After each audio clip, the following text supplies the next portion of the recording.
Assalamualaikum warahmatullahi wabarakatuh.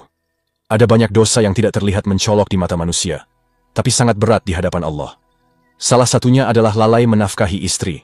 Ini bukan soal uang semata, tapi soal amanah yang akan ditagih dengan sangat tegas kelak, bahkan dari dalam kubur.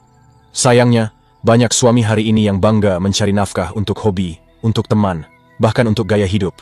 Tapi istrinya sendiri tak diperhatikan.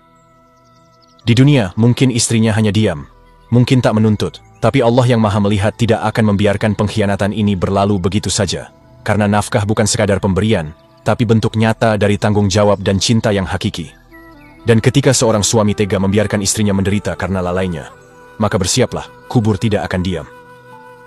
Rasulullah Shallallahu Alaihi Wasallam bersabda, "Cukuplah seseorang dikatakan berdosa apabila ia menyia-nyiakan orang-orang yang menjadi tanggungannya." Hadis riwayat Abu Daud. Ini bukan dosa kecil. Ini dosa yang bisa menyebabkan seorang suami disiksa terlebih dahulu di alam barzakh sebelum hisab besar di hari kiamat. Di kubur, tidak ada tempat untuk bersembunyi. Nafkah yang ditahan akan jadi bara. Setiap tangis dan kelaparan istri yang diabaikan akan jadi saksi. Dan jika selama hidup tidak pernah merasa bersalah, maka di alam kubur nanti, rasa bersalah itu akan hadir, bersama siksa yang tak tertahankan. Apalagi jika sang suami punya kemampuan, punya uang tapi enggan menafkahi, atau memberi dengan sangat pelit, seolah-olah istri hanya numpang hidup, padahal dari tubuh istrinya lahir anak-anaknya. Dari peluh istri rumah menjadi hidup, tapi nafkah dihitung, dipelitkan, bahkan kadang tak diberi. Dan celakanya lagi, sebagian laki-laki merasa bahwa nafkah itu urusan nanti, setelah kaya, setelah lapang. Padahal setiap hari ia tidak memberi, setiap hari pula dosanya bertambah. Jangan heran jika kuburnya menjadi sempit, karena selama hidup ia menyempitkan hidup orang yang paling dekat dengannya. Inilah ironi yang mengerikan. Banyak suami rajin di masjid, aktif dalam komunitas, terlihat baik di mata manusia, tapi ternyata zolim terhadap istri di rumah. Ingat, amal sunnah tak akan menutupi kewajiban yang ditelantarkan. Apalagi nafkah, yang merupakan hak istri yang ditulis langsung dalam syariat. Maka, sebelum terlambat, bertanyalah pada diri sendiri. Sudahkah aku benar-benar menunaikan kewajiban sebagai suami? Karena jika belum, maka bersiaplah menghadapi malam pertama di alam kubur, yang tak akan tenang, bagi mereka yang meninggalkan amanah. Menafkahi istri bukan bentuk kebaikan tambahan. Itu adalah kewajiban mutlak yang langsung ditetapkan Allah dalam Al-Quran dan hadis. Dalam surah At-Talaq ayat 7, Allah berfirman, "Hendaklah orang yang mampu memberi nafkah menurut kemampuannya." Artinya, sekaya atau sesempit apapun kondisi, nafkah tetap wajib diberikan sesuai kemampuan. Tidak bisa ditunda, tidak bisa diabaikan. Bahkan dalam surah An-Nisa ayat 34, Allah menegaskan bahwa lelaki adalah pemimpin bagi perempuan, karena Allah telah melebihkan sebagian mereka atas sebagian yang lain, dan karena mereka menafkahkan dari harta mereka. Ini bukan cuma struktur rumah tangga, tapi indikator keimanan seorang suami. Jika ia tidak menafkahi, maka ia sedang merusak dasar tanggung jawabnya sebagai pemimpin.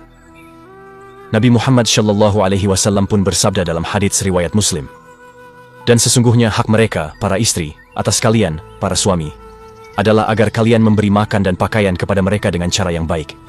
Ini bukan hanya perintah sosial, tapi perintah syar'i. Dan semua yang diperintahkan syariat, jika ditinggalkan tanpa uzur, maka berujung pada dosa, dan bisa menjadi sebab siksa kubur. Lebih dalam lagi, dalam hadis riwayat Abu Dawud, Nabi Shallallahu Alaihi Wasallam memperingatkan, cukuplah seseorang berdosa jika dia menyia-nyiakan orang yang menjadi tanggungannya. Tidak perlu zina, tidak perlu mencuri, tidak perlu membunuh. Cukup dengan lalai menafkahi istri dan anak, maka dosa besar sudah ditanggung. Sayangnya, banyak suami yang menyepelekan ini. Mereka mengira nafkah itu hanya soal uang jajan. Padahal nafkah itu menyangkut makan, pakaian, tempat tinggal, dan kebutuhan dasar lain yang layak menurut kemampuan suami. Dan semuanya itu, jika tidak dipenuhi, akan Allah tagih kelak, bahkan bisa jadi di alam kubur, sebelum hari kiamat tiba. Ibnul Qayyim dalam kitabnya Tuhfatul Maudud menjelaskan bahwa salah satu sebab utama siksa kubur adalah karena berbuat zalim kepada orang yang berada dalam tanggungannya. Istri termasuk yang paling utama, karena mereka adalah orang yang paling dekat, paling percaya, dan paling bergantung kepada suami. Jadi, ketika seorang suami menahan nafkah tanpa alasan yang dibenarkan, maka sejatinya ia sedang berbuat aniaya. Dan semua aniaya akan dibalas, Allah tidak lalai. Rasulullah bersabda dalam hadis qudsi, "Wahai hambaku, sesungguhnya aku telah mengharamkan kezaliman atas diriku, dan aku jadikan kezaliman itu haram di antara kalian. Maka janganlah kalian saling menzalimi." Hadis riwayat Muslim. Jika manusia tidak membalas zalimnya seorang suami, maka malaikat akan melakukannya. Jika dunia tidak memberinya hukuman, maka alam kubur akan menjadi pengadilan awal yang mengerikan. Di sanalah setiap pengkhianatan atas amanah akan dibuka dan ditimpakan siksanya. Maka jangan menunggu istri mengeluh, jangan tunggu anak-anak kelaparan, jangan tunggu istri putus asa karena tak diberi nafkah. Karena bisa jadi, justru mereka bersabar dan Allah yang akan turun tangan membalas, bukan sekarang, tapi nanti, di alam kubur yang sempit dan gelap, jika amanah itu tak kunjung ditunaikan. Siksa kubur bukan sekadar kegelapan atau rasa takut. Ia adalah azab nyata yang dirasakan oleh ruh dan jasad. Rasulullah sendiri pernah berlindung dari siksa kubur dalam banyak doanya. Karena siksa ini bukan hanya untuk orang kafir, tapi juga menimpa orang Islam yang berdosa besar, termasuk yang menelantarkan tanggung jawab nafkah terhadap istri. Dalam hadis syahih riwayat Bukhari, Nabi Shallallahu Alaihi Wasallam diperlihatkan tentang dua orang yang disiksa di kubur.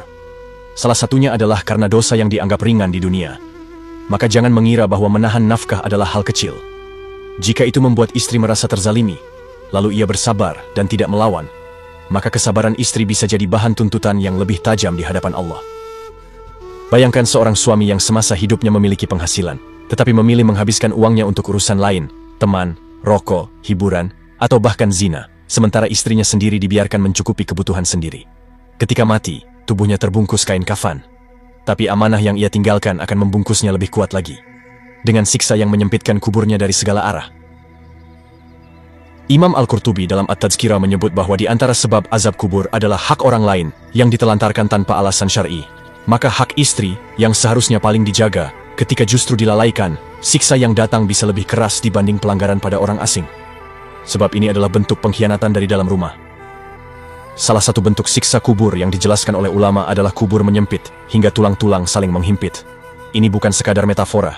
Dalam hadis syahih, disebutkan ada mayat yang dihimpit kubur sampai tulang rusuknya bergeser. Dan bisa jadi ini dialami oleh suami yang menyempitkan kehidupan istri karena enggan menafkahi. Bahkan dalam sebagian atsar disebutkan bahwa panasnya kubur seperti bara api neraka yang belum sempurna. Setiap harta yang ia tahan dari istri padahal mampu ia beri, akan menjadi bara yang menyala-nyala. Nafkah yang seharusnya meringankan, kini menjadi sebab terberat yang membakar dirinya sendiri. Dan azab ini bisa terus berlangsung hingga kiamat. Tidak ada penangguhan, tidak ada permohonan maaf. Di kubur, semua sudah tutup mulut. Tak ada pembelaan kecuali amal. Maka jika tak ada amal menafkahi istri dengan baik, apa yang tersisa untuk melindungi diri dari azab kubur? Jangan kira Allah akan membiarkan suami semacam ini lolos. Justru Allah membela para istri yang sabar. Setiap tetes air mata karena lapar, karena terpaksa menahan malu, karena merasa tak dianggap, akan Allah ubah menjadi saksi kebenaran yang menusuk di akhirat. Dan itu bisa dimulai dari dalam kubur, tanpa penundaan. Karena itulah Rasulullah Shallallahu Alaihi Wasallam mengajarkan doa agar kita diselamatkan dari azab kubur. Tapi apakah doa itu bisa menyelamatkan jika tanggung jawab terhadap istri saja tidak pernah ditunaikan?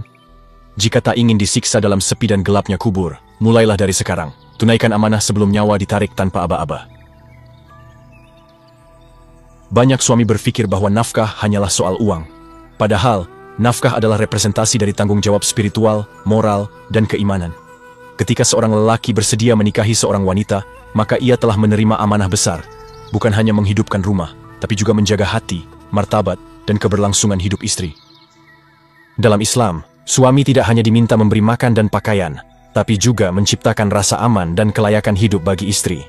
Karena itu, Imam Nawawi rahimahullah menegaskan bahwa nafkah itu bukan hanya materi, tetapi juga kasih sayang, kepemimpinan, dan keadilan dalam rumah tangga. Seorang suami yang tak memberi nafkah, sejatinya sedang menghancurkan pilar keimanan dalam keluarganya. Bayangkan jika seorang wanita harus mencari nafkah sendiri, menanggung beban rumah tangga, sementara suaminya abai. Itu bukan hanya zalim, tapi membalik kodrat yang Allah tetapkan. Lelaki menjadi pemimpin bukan karena dia lelaki, tapi karena dia memikul beban nafkah. Jika beban itu ditinggal, maka gelar pemimpin gugur dengan sendirinya. Suami bukan hanya pencari uang, tapi penjaga keutuhan rumah. Nafkah adalah bagian dari benteng iman keluarga. Ketika nafkah diabaikan, maka keluarga pun mudah retak. Istri kehilangan rasa hormat, anak-anak kehilangan panutan, dan rumah menjadi ladang dosa yang tak terlihat, tapi terus tumbuh hingga kematian datang. Itulah sebabnya mengapa dalam Islam, menafkahi keluarga adalah sedekah yang paling besar pahalanya. Rasulullah bersabda, 1 dinar yang engkau infakkan di jalan Allah, 1 dinar yang engkau infakkan untuk memerdekakan budak, 1 dinar yang engkau sedekahkan kepada orang miskin, dan 1 dinar yang engkau infakkan untuk keluargamu, maka yang paling besar pahalanya adalah yang engkau infakkan untuk keluargamu. Hadis riwayat Muslim. Namun jika nafkah itu tidak diberikan, padahal mampu, maka yang seharusnya jadi pahala, malah berubah jadi dosa. Bukan hanya dosa kecil, tapi dosa yang menyangkut hancurnya struktur keluarga dan keadilan dalam hubungan suci pernikahan. Seorang suami yang tidak menafkahi istri, sejatinya sedang mengabaikan sunnah Rasulullah Shallallahu Alaihi Wasallam. Padahal, Rasul adalah teladan terbaik, yang bahkan dalam kondisi miskin pun, tetap berusaha membahagiakan istrinya. Beliau tak pernah membentak, tak pernah menelantarkan, dan selalu mencukupi kebutuhan rumah meskipun sederhana. Maka, jika hari ini ada suami yang enggan menafkahi, bukan karena tidak mampu, tapi karena tidak peduli, itu bukan cuma lalai, tapi bentuk pemberontakan terhadap syariat. Dan setiap pemberontakan pada syariat akan dibalas oleh Allah, entah di dunia, di kubur, atau di neraka. Jangan sampai semuanya datang sekaligus, karena awalnya hanya dari sebuah kewajiban yang diremehkan. Di dunia, mungkin istrimu sabar, mungkin ia tak pernah mengeluh, tak pernah meminta, tak pernah membalas perlakuanmu yang abai. Tapi jangan tertipu dengan diamnya istri, karena di akhirat kelak, Allah akan beri suara kepada semua yang tertindas, dan bisa jadi, istrimulah yang pertama berdiri sebagai saksi, menuntutmu karena engkau menelantarkannya. Banyak suami merasa aman karena istrinya terlihat baik-baik saja. Ia tetap melayani, tetap mendampingi, tetap menjaga rumah. Tapi dalam Islam, sabarnya istri yang terzalimi bukan penghapus dosa suami. Justru semakin sabar istri, semakin besar potensi tuntutannya diterima di hadapan Allah. Nabi Shallallahu Alaihi Wasallam bersabda, "Setiap kalian adalah pemimpin, dan setiap kalian akan dimintai pertanggungjawaban atas apa yang dipimpinnya." Hadis riwayat Bukhari. Maka suami akan dimintai pertanggungjawaban bukan hanya atas anak-anaknya, tapi juga atas air mata istrinya, yang menahan lapar, resah, dan kecewa, karena tak dinafkahi dengan layak. Apakah kita siap ketika di hari kiamat istri berkata, "Ya Allah, dia mampu tapi tidak memberi. Dia tahu aku butuh, tapi dia sibuk dengan dunianya sendiri." Ketika semua terbuka, tidak ada yang bisa disangkal. Nafkah yang ditahan akan menjadi bukti. Uang yang dihamburkan ke tempat lain akan menjadi hujah yang menghancurkan. Sungguh mengerikan jika orang terdekatmu sendiri yang menyeretmu menuju siksa. Karena Allah Maha Adil. Ia tak menutup mata atas pengkhianatan yang dilakukan di balik dinding rumah. Bahkan sekecil apapun, Allah akan membalasnya. Karena istri bukan budak, bukan pelayan. Ia adalah amanah suci yang seharusnya dijaga dengan penuh kehormatan. Lebih jauh lagi Rasulullah Shallallahu Alaihi Wasallam bersabda bahwa orang yang paling berat hisabnya adalah yang paling banyak menzalimi orang-orang terdekatnya. Hadis riwayat Ahmad dengan makna serupa. Mengapa? Karena mereka diberi amanah dan kesempatan paling besar untuk berbuat baik, namun justru diperlakukan paling buruk. Kalau hari ini kita menyesal karena pernah melukai istri, maka masih ada waktu untuk memperbaiki. Tapi jika kita terus menunda, terus merasa baik-baik saja, maka pengadilan di akhirat akan jadi sangat pahit. Karena di sanalah semua keluhan istri yang terpendam akan Allah ungkapkan dengan sebenar-benarnya. Jangan sampai kau sholat malam, berdoa panjang, bersedekah banyak, tapi tetap dilempar ke siksa kubur. Hanya karena satu hal yang kau abaikan setiap hari, nafkah untuk istrimu. Ingat, istrimu bisa jadi penolongmu, atau penuntutmu. Semua tergantung bagaimana kau memperlakukannya hari ini. Kematian tidak pernah menunggu kesiapan. Ia datang diam-diam, tanpa permisi. Dan saat tubuh sudah terkubur, tak ada lagi ruang untuk memperbaiki. Semua dosa akan mulai ditagih, termasuk dosa yang paling sering diremehkan. Tidak menafkahi istri dengan baik. Jangan anggap nafkah hanya soal transfer uang. Ia adalah amanah langit yang Allah letakkan di pundak laki-laki. Jika kau abaikan, maka kau bukan hanya menzalimi istri, tapi juga menantang keadilan Allah. Dan azabnya bisa dimulai sejak jenazahmu menyatu dengan tanah ketika malaikat datang dan kau tak bisa lagi berdalih. Ingatlah, tidak menafkahi istri bukan hanya membuat hidup rumah tangga pincang, tapi bisa jadi sebab kuburmu menjadi sempit, gelap, dan penuh siksaan. Maka bertanyalah sekarang sebelum terlambat, apakah aku sudah benar-benar menunaikan hak istri dengan sebaik-baiknya? Jika jawabannya belum, maka hari ini adalah kesempatan terakhir.